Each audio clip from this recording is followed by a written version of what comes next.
Bonjour à tous, dans ce nouvel épisode de Zero to Hero sur Azure Local, nous allons parler donc de la partie stockage. Et donc nous allons plus précisément parler de la partie Storage Spaces Direct. Donc un petit peu d'histoire avant de commencer. Storage Spaces Direct a été introduit avec Windows Server 2016 qui permettait d'avoir une offre d'hyperconvergence fournie par Microsoft, donc qui s'appuyait sur Hyper-V et Storage Spaces Direct. En 2019, avec la sortie donc de Windows Server 2019, la solution a été renommée Azure Stack HCI, et aujourd'hui, enfin l'an dernier, Azure Stack HCI a été renommé en Azure Local. Bon, Azure Local aujourd'hui c'est plus simplement une solution d'hyperconvergence, c'est une solution d'hybridation sur laquelle vous pouvez monter ou redescendre des services Azure sur votre site on-premise grâce à Azure Local. Mais le fonctionnement de Storage Spaces Direct reste le même derrière. Donc Storage Spaces Direct n'a pas beaucoup évolué avec le temps, on a eu des optimisations, notamment au niveau des performances de reconstruction ou même de la fiabilité de la solution, mais le fonctionnement reste le même. Donc pour rappel, Storage Spaces Direct c'est une technologie qui fait partie de la fonctionnalité Failover Clustering qui vous permet d'avoir un cluster d'Hyper-V. Donc lorsque vous allez installer votre Failover Clustering sur vos nœuds, vous pouvez activer donc Storage Spaces Direct, et à partir de là, ce qui va se passer, c'est que Storage Spaces Direct va agréger les disques physiques qui sont présents dans les nœuds du cluster dans un storage pool. Donc vous pouvez déployer à partir de 2 disques par nœud, si vous voulez, dans votre solution, et donc ces différents disques vont être agrégés dans ce storage pool. Au-dessus, on va retrouver le Software Storage Bus qui est en fait la fabrique de stockage. Donc si vous faites du SAN, vous allez pouvoir faire de l'SQZ ou du Fibre Channel, et nous, dans la partie Storage Spaces Direct, on va s'appuyer sur Software Storage Bus qui va permettre donc de copier les blocs de nœud à nœud et surtout d'aller lire les blocs et donc de faire des échanges de nœud à nœud comme on le ferait entre deux baies de stockage. On va voir après comment fonctionne le Software Storage Bus. Par-dessus, on va retrouver ce qu'on appelle un Storage Spaces. Le Storage Spaces, ce sont des disques virtuels. Donc on va créer des disques virtuels dans lesquels on va héberger les données des VM et des services que vous allez déployer sur Azure Local. C'est à partir de ce niveau-là qu'on va pouvoir appliquer une résilience sur vos données, notamment en mirroring ou en erasure coding, et on y reviendra également après. Sur ce disque virtuel, on va effectivement le formater, et donc on va le formater avec un système de fichiers qui s'appelle REFS, qui s'appelle Resilient File System, qui va nous permettre d'avoir des bons niveaux de performance sur notre volume, et aussi des bons niveaux de fiabilité. Donc lorsque vous faites de l'Azure Local, on va pas faire d'NTFS, on va faire du REFS. Et enfin, pour que ce volume soit accessible et déplaçable d'un nœud à un autre en cas de panne sur votre cluster, dans votre solution Azure Local, on va le convertir en Cluster Shared Volume, qui va donc présenter ce volume sur les différents nœuds, qui soit accessible pour tous les nœuds du cluster. Et à partir de là, vous aurez donc un répertoire qui va se créer dans votre arborescence sur vos nœuds Hyper-V, et sur vos nœuds Azure Local en l'occurrence, qui vont permettre de parcourir justement ce Cluster Shared Volume, et donc de créer vos fichiers et vos machines virtuelles. Si on regarde à gauche, on va retrouver une stack logicielle classique pour du stockage sur un nœud Windows Server où on n'a pas activé Storage Spaces Direct. Donc on va retrouver le disque physique, le contrôleur, la différente couche de driver, le partitionnement, la partie volume, puis le chiffrement avec BitLocker et l'accès au système de fichiers. Lorsque vous allez activer Storage Spaces Direct, on va rajouter 4 couches au milieu, entre la partie matérielle et la partie logicielle, pour faire fonctionner justement Storage Spaces Direct. On va retrouver le Storage Bus Layer, c'est-à-dire la partie qui permet donc la connexion entre les nœuds pour vos différents disques. On va retrouver le Spaceport, qui sont en fait, on va le voir juste après, des ports qui vont nous permettre d'établir des connexions entre les nœuds du cluster. Et au-dessus, on va retrouver le disque virtuel, donc le Storage Spaces, puis le partitionnement de ce disque virtuel. Et enfin, on retombe sur une stack classique où on va retrouver donc la gestion des volumes, les snapshots, BitLocker et la partie système de fichiers. Et d'ailleurs, j'en profite pour présenter cette stack, pour vous parler rapidement de EDR, vous savez, le système qui vous permet de protéger votre système. Pourquoi je ne recommande pas d'installer d'EDR sur votre machine, à part des EDR qui sont supportés pour la solution? C'est pour la simple et bonne raison que l'EDR va également rajouter un filtre, donc une couche, dans la pile de droite, et donc il va y avoir des interactions entre le disque, votre EDR, puis ensuite sur la couche stockage de Storage Spaces Direct, et donc c'est dans ces conditions en fait qu'on retrouve des instabilités sur votre cluster, notamment des chutes de performance ou des écrans bleus.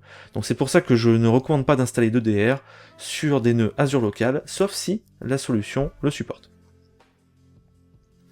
Si on rentre sur la partie Software Storage Bus pour voir le fonctionnement, donc c'est le système qui va remplacer votre fabrique de stockage. Si vous faites du SAN, vous allez faire de l'ISC-USI ou du Fibre Channel. Nous ici, sur Storage PC Direct, on va s'appuyer sur Software Storage Bus, qui va nous permettre d'établir des interconnexions entre les nœuds pour des échanges de bloc à bloc au niveau du stockage. Donc on va créer ce qu'on appelle un cluster sur chaque nœud, c'est une carte HBA virtuelle. Donc vous avez des cartes HBA physiques qui existent, notamment pour connecter des baies de stockage ou pour connecter des BJBOD, c'est-à-dire des endroits où on va avoir des extensions pour ajouter une quantité de disques non négligeable, entre 25 et 50 disques.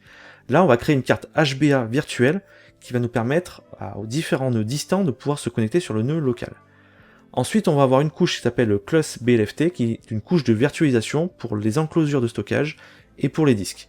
Et enfin, on va consommer le protocole de transport qui s'appelle SMB3, et on va surtout consommer la technologie SMB Direct, qui permet de s'appuyer sur du RDMA pour les échanges entre les nœuds, et donc d'accélérer les performances et de réduire les consommations des ressources en local sur les nœuds. Pour en savoir plus, je vous recommande vivement de regarder mon épisode 3 sur Azure Local, où je rentre dans le détail de ces technologies réseau. Et enfin, au niveau de la bande passante, toute la gestion se fera de manière automatique par le Software Bus Storage. Donc c'est lui en fait qui va définir les priorités pour les jobs système, notamment de reconstruction, et les jobs qui sont utiles pour la production. Donc tout est fait de manière automatique, vous n'aurez aucune gestion à faire de ce côté-là. Options de déploiement. Quelles sont les options de déploiement pour un cluster Azure Local sur la partie stockage ? Donc il y a 3 types de disques aujourd'hui sur le marché, donc il y en a un quatrième qui s'appelle le PMM mais qu'on voit très rarement, la Persistent Memory, mais globalement on a 3 types de disques. Le disque mécanique, qui coûte pas cher et qui est disponible en grosse quantité. Quand je dis en grosse quantité, vous pouvez avoir des disques de 32 Tera, 64 Tera, je sais plus où on en est aujourd'hui, mais on peut avoir des gros disques.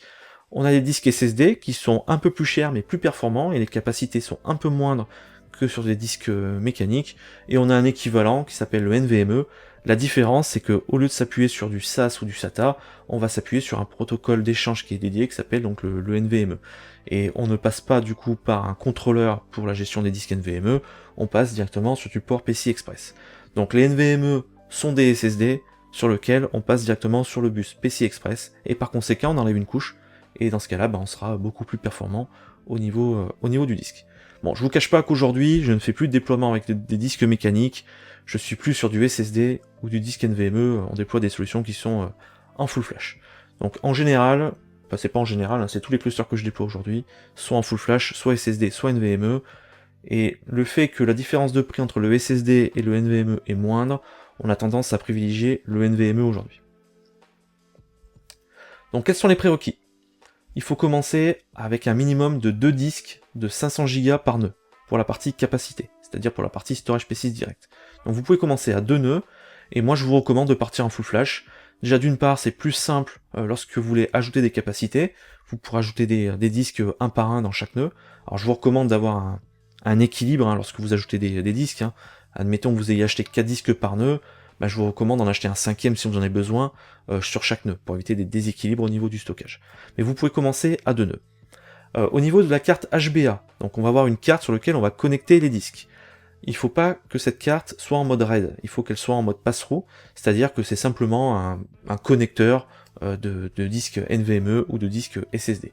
Sachant que sur le NVMe, on sera plus directement sur le bus PCI Express pour les serveurs qui le supportent. Et enfin, au niveau du système d'exploitation, je vous suggère d'avoir au moins 2 disques de 400 Go en RAID 1 dédiés à l'OS, pas pour la capacité Storage PC Direct. Et là, vous pouvez vous appuyer sur certains matériels maintenant qui se branchent directement sur le port PCI Express. Vous avez une carte avec 2 disques NVMe dessus, qui sont en RAID 1 automatiquement. Typiquement, la carte Boss chez Dell, c'est ce format-là. Vous aurez une carte Boss avec 2 disques dessus, format NVMe, et qui sera directement en RAID 1 dès l'allumage du serveur. Vous avez les mêmes technologies chez HPE et chez Lenovo. Au niveau de la résilience, comment ça fonctionne ? Vous avez le premier niveau de résilience qui est le mirroring, et que je vous recommande pour de la production. Ce qui va se passer, admettons que vous créez un disque virtuel de, je sais pas moi, de 1 Tera, ce disque de 1 Tera va être découpé en pièces de 256 mégas, c'est ce qu'on appelle des slabs. Et c'est à ce niveau-là qu'on va donc dupliquer les différents slabs entre les nœuds. Donc par exemple, si vous choisissez du mirroring à 50%, en two-way mirroring, vous aurez donc un slab sur le premier serveur, là où il y a la prod, et puis sur un second serveur, vous aurez une copie. Et si vous choisissez du three-way mirroring, vous aurez donc la donnée initiale sur un nœud, et puis une copie sur un second nœud, et une troisième copie sur, une deuxième copie sur un troisième nœud. Il faut faire attention parce que le two-way mirroring consomme 50% d'espace utile, et le three-way mirroring consomme 33% de l'espace utile. Donc je vous conseille vivement de faire attention à vos calculs de stockage en fonction du mode que vous allez choisir. Donc grâce à ça, on peut le voir sur le petit schéma qui est à droite, si on perd un nœud, c'est pas grave parce qu'on a soit la donnée initiale à quelque part, soit la copie ailleurs, et donc du coup l'accès à la donnée se fera toujours. Ce que je vous recommande en production, c'est de partir sur du mirroring, parce que c'est le plus performant, par rapport au layer Azure Coding qu'on va voir après, c'est beaucoup plus performant et je pense que c'est plus adapté pour la production. Et à partir de 3 nœuds, je vous recommande vivement de partir en three-way mirroring. Faites attention, si vous commencez en 2 nœuds, en two-way mirroring, donc du coup vous n'avez pas le choix, et que demain vous voulez évoluer vers un 3 nœuds et que vous voulez passer en three-way mirroring, vous êtes obligé de casser les volumes et de le refaire pour qu'il y ait le système de résilience en three-way mirroring. Donc si l'idée c'est de commencer à 2 nœuds et puis d'évoluer après sur du 3 nœuds, je vous conseille directement de partir sur 3 nœuds, même si à l'achat c'est plus cher. Bon, voilà le système de mirroring. Donc two-way mirroring, vous avez la donnée initiale, une copie.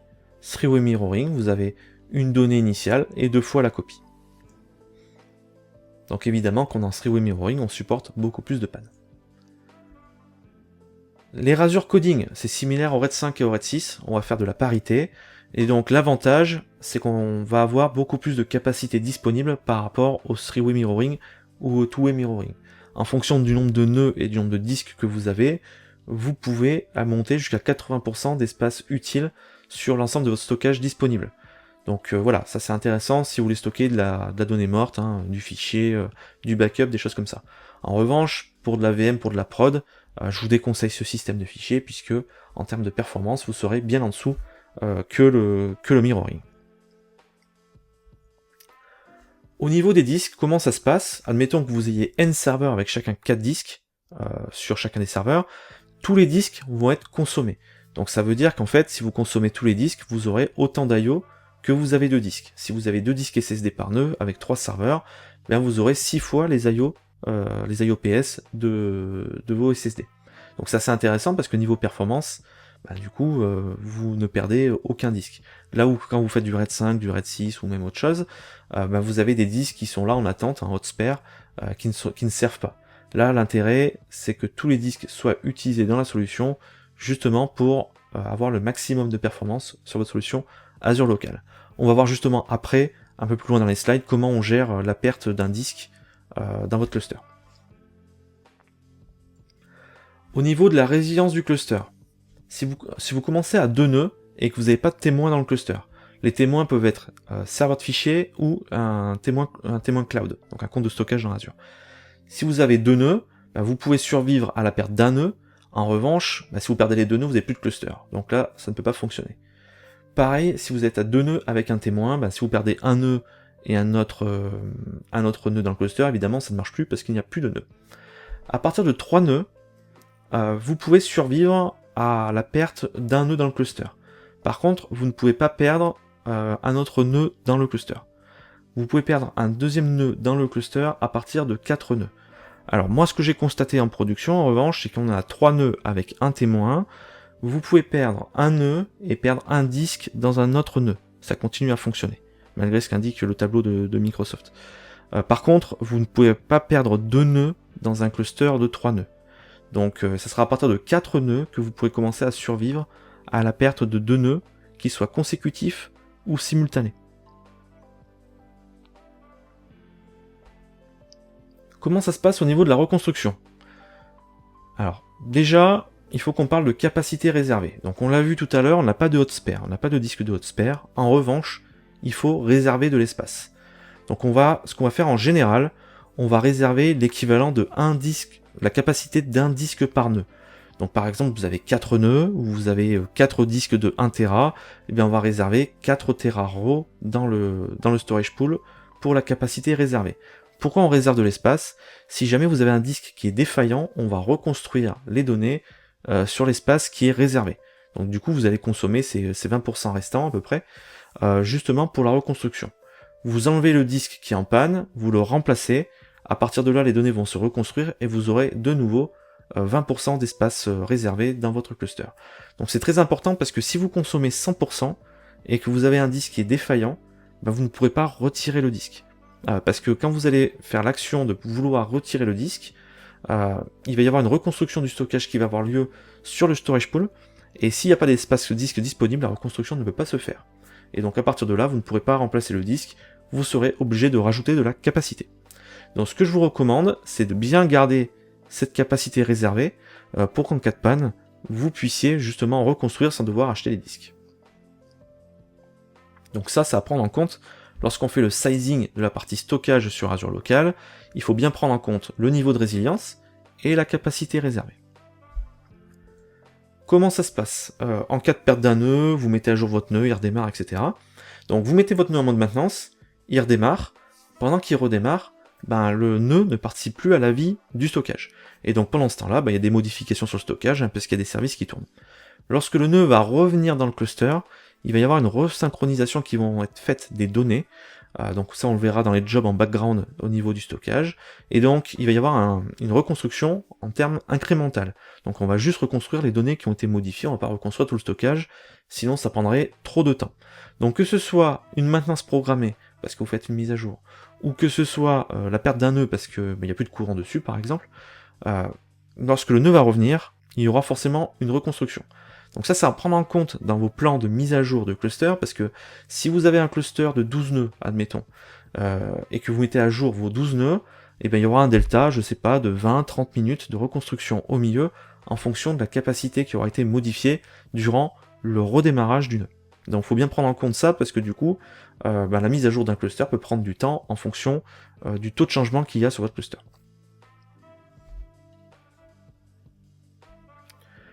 Il y a une nouvelle fonctionnalité de scene provisioning qui est disponible depuis la 22H2 ou la 23H2 si je me trompe pas, je crois que c'est 22H2.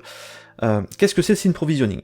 Si on fait du disque fixe, on va réserver l'espace directement sur le storage pool. Donc admettons qu'on ait 6 Tera d'espace de stockage dans le storage pool, qu'on crée 3 disques fixes de 1 Tera, vous aurez 3 Tera de consommés sur votre storage pool. Tandis que le scene provisioning, on va simplement initialiser les volumes, et donc la capacité consommée sur le storage pool sera équivalente à la capacité réellement consommée dans les volumes. Ce qui fait que on n'est pas obligé de réserver l'espace sur le storage pool, on a un peu plus faim. Comment ça se passe? Donc vous rajoutez des données dans vos volumes, ça augmente la capacité consommée sur le storage pool. Arrivé à 70% de la consommation du storage pool, vous allez être notifié de rajouter des disques. Vous rajoutez vos disques, le storage pool étend la capacité, la notification s'en va. Et vous pouvez continuer à rajouter des données. Déduplication. Donc là on a vu tout à l'heure, on consomme beaucoup de données pour le mirroring, on a de la capacité réservée, donc on souhaite souvent faire de la déduplication pour récupérer de l'espace et éviter d'acheter trop de disques dans le cluster. Donc on a la déduplication qui est disponible sur le REFS. Donc le REFS, pour rappel, est recommandé et même obligatoire aujourd'hui sur Storage PC Direct. Premier avantage de REFS, c'est qu'il détecte et corrige la corruption des données en ligne. Là où NTFS, vous vous souvenez, il fallait sortir le volume des CSV pour pouvoir faire une réparation du volume. À titre d'exemple, c'était au mois de janvier, je suis intervenu sur un cluster Storage PC Direct, donc Azure Stack HCI plutôt, qui datait de 2019 ou 2022, je sais plus, et on avait perdu, je crois, 10, 20, 30 gigas de données de sauvegarde sur ce cluster-là.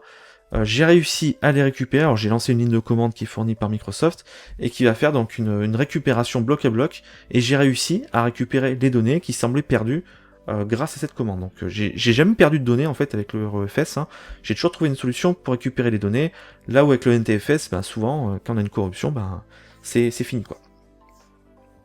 L'autre intérêt du REFS sur Hyper-V, c'est lorsque vous allez créer des images, ou que vous allez vous servir des checkpoints.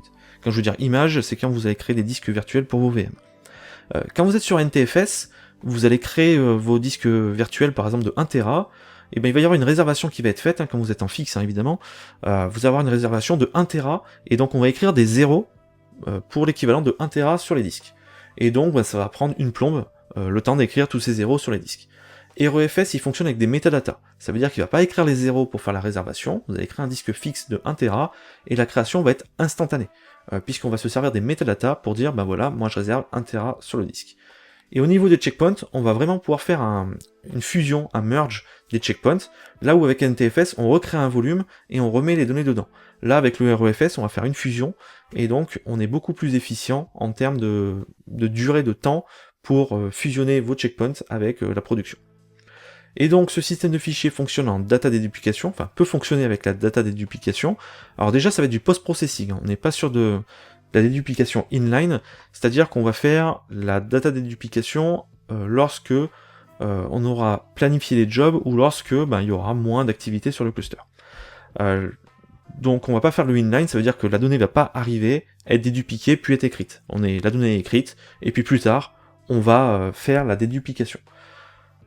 Aujourd'hui, le process de data déduplication qui est intégré à Azure Local est multithread, donc ça veut dire qu'on va pouvoir utiliser plusieurs processeurs pour fonctionner, et donc on va être beaucoup plus efficace, et on peut dédupliquer des volumes qui font jusqu'à 64 Tera et des fichiers jusqu'à 1 Tera.